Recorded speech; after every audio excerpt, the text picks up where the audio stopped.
everyone, I'm here with a 2014 BMW 320i XDrive, and today I want to do a full in-depth tour of the vehicle. I'm at Country Chevrolet in Annandale, Minnesota, and I just want to thank the dealership for allowing me to review this car for you guys today. Stay tuned for more information on this vehicle. So stepping around the car, we can see that we have the 17-inch wheels that come standard on the car. These use Michelin Primacy MX M4 tires. This is a much better choice than the run flat tires that come standard on the car. This vehicle is in great shape. It's in this white standard gloss color. And even though this is the cheapest BMW you can buy, the cheapest BMW sedan that you can buy, it's by no means probably the, it doesn't feel at all the least expensive whatsoever. So with the smart access key system, comfort access, you just put your hand right here on the infrared sensor on the door handle, and it'll unlock the door automatically to step inside. Upon closing the door, you'll immediately notice the solid BMW door thunk, and that is just a ubiquitous feature of any BMW or German car for that matter. So with the controls here, we can see that we have auto up and down for all of the windows on the vehicle.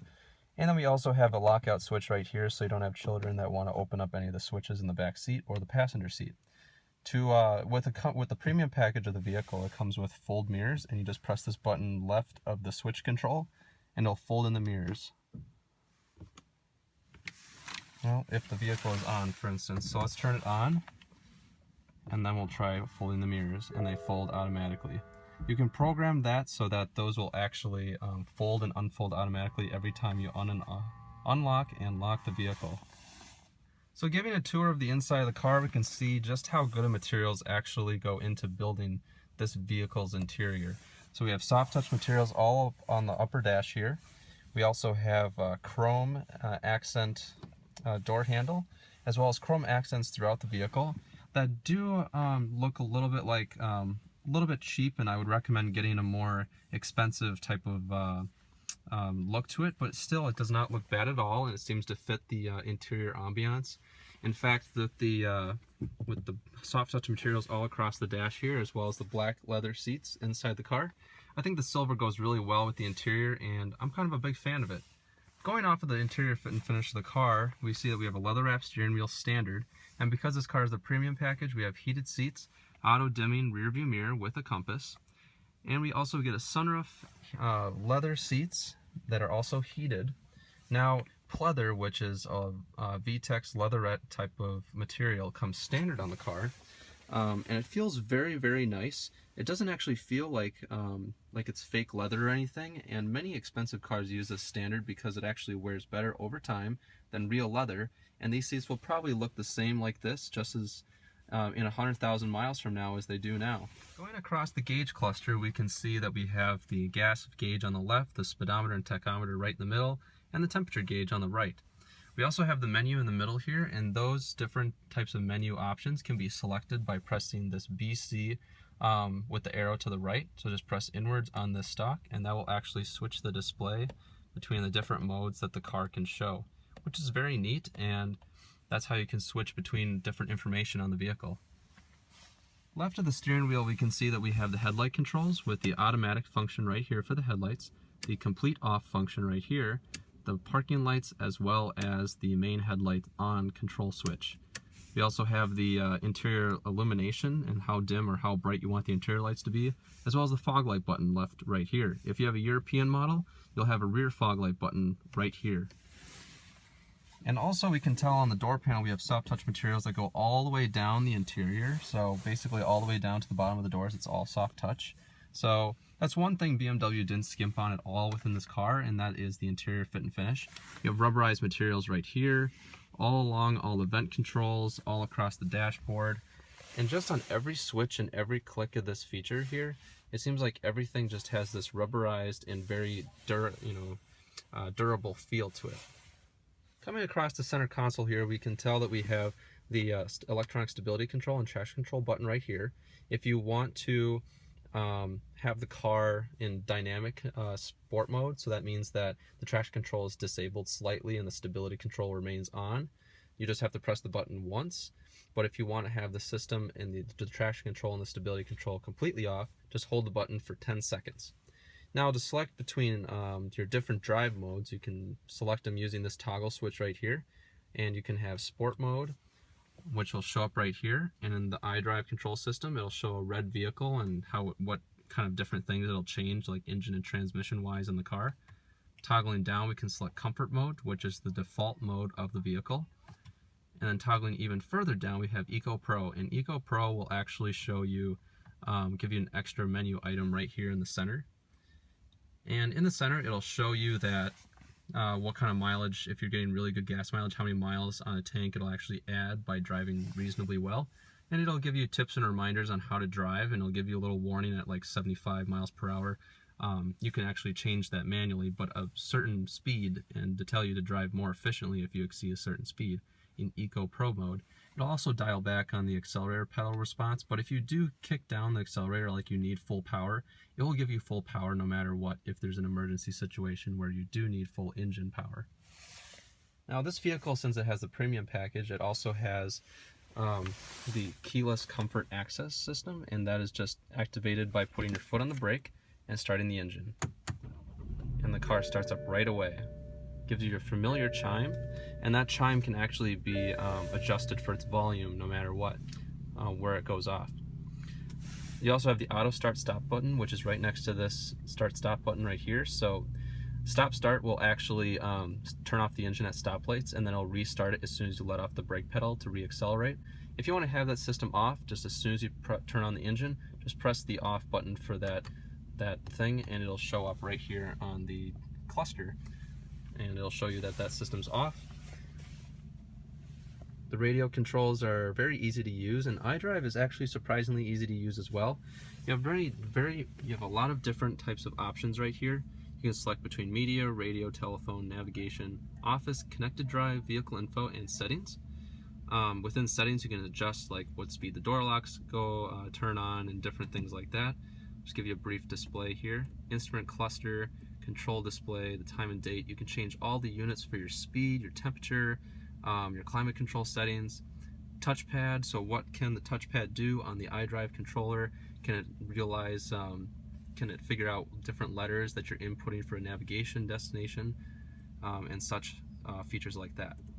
Tone, so that's like your chime. Does it make a certain noise? Do you want it to be a little bit louder or a little bit quieter?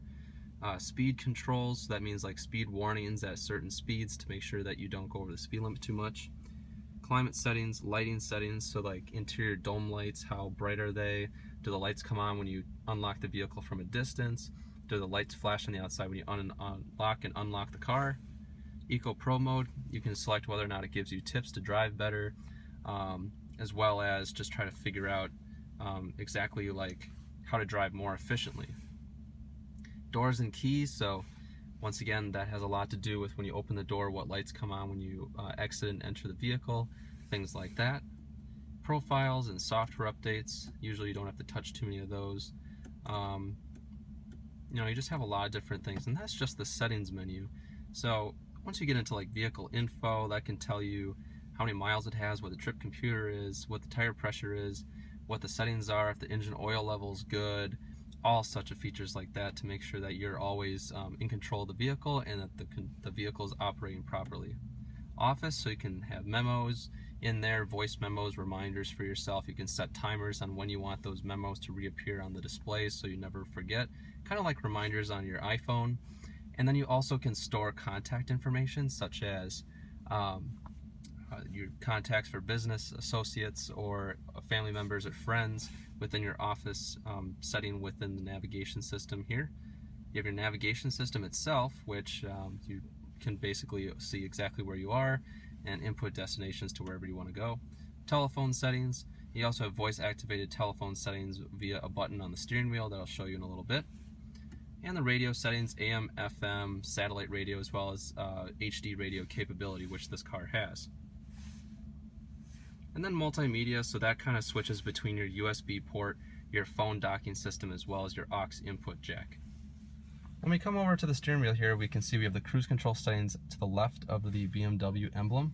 And you can tell that with the cruise control settings, if you press up on this switch like 2 notches, then it'll increase the speed by 5 miles per hour. And if you go down 2 notches, it'll decrease the speed by 5 miles per hour. Pressing up just 1 notch or down 1 notch increases and decreases the speed by 1 mile per hour respectively.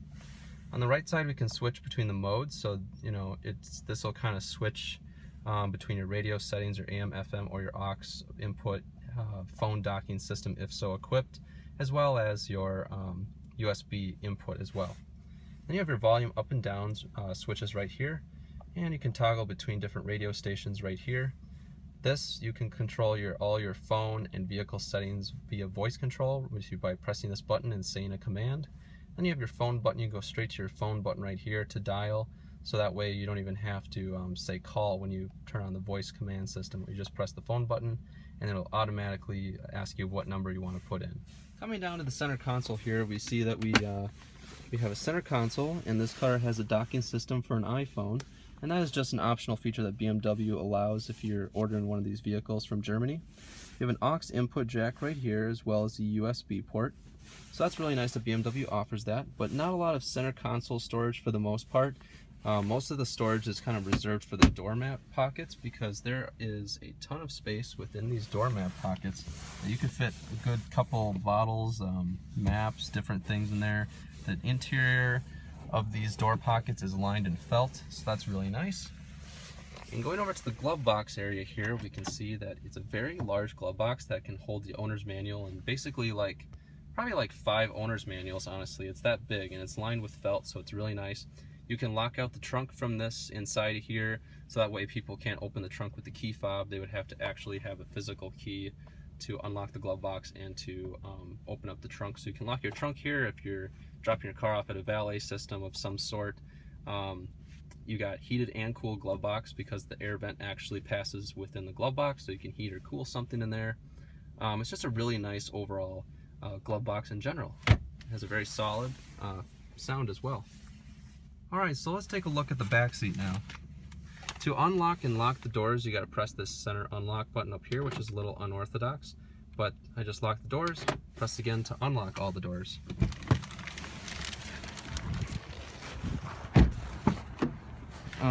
You can hear the door chime system saying that the key has left the vehicle. The remote's not detected, but it's in my pocket, so it should be fine now. But as soon as you shut the door, you know that solid BMW sound that is so familiar with these vehicles. You also notice that the rear seats aren't that intrusive inside of the space back here, and I'm 6 feet tall and sitting behind myself. I have probably just enough space to be comfortable. I have plenty of toe room, actually. You have little storage pockets back here to put goodies and things like that. You also got like 2 to 3 inches of legroom for a 6-footer back here, but sitting behind another 6-footer. And actually plenty of headroom. I think my hair might be touching the ceiling, but I got probably about 1 inch of headroom, to be honest. So you could probably fit somebody who's 6'2", 6'3" in the back seat, and they'll just fit. Doors are very solid. Door handles are nice and big. You have auto up and down for all the windows, which is really nice. Everything has a really solid feel. You have your you can open and close your rear vents back here, which are provided for the rear passengers, which is really nice. You can actually adjust if you want heat back here or if you want cool back here. Not just how open the vents are in general, but if you want hot air or cold air to come back here.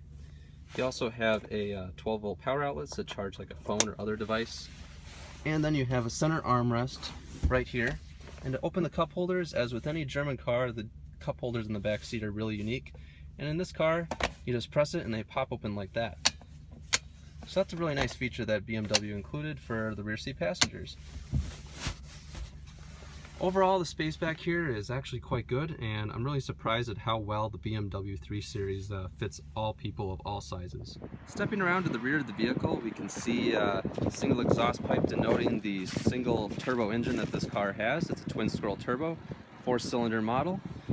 And with the touchpad controller right underneath the BMW emblem, you can open the rear trunk, pops open right away. And you also have carpeted interior of the trunk itself, which makes it a really nice finish. Now, many BMWs come with run-flat tires, so you don't actually need a spare tire in general, but you can order a spare tire repair kit, or a tire repair kit in general, to pump up your tire if you're on the side of the road and you have a flat tire. Trunk is pretty small, to be honest, but at least it's square and it doesn't have any intrusive features within it. And on models that you order with the back seats that fold down, the opening is quite large to fit many different objects. So this will conclude my review of the 2014 BMW 320i XDrive sedan. I just want to thank Country Chevrolet once again for providing me this car. Just talk to Pat and he'll set you up with a great deal. I think this car drives great. It has way better steering response than I remember, great feedback, and plenty of acceleration despite 180 horsepower and 200 foot-pounds of torque. Thanks for watching and have a great day. Bye.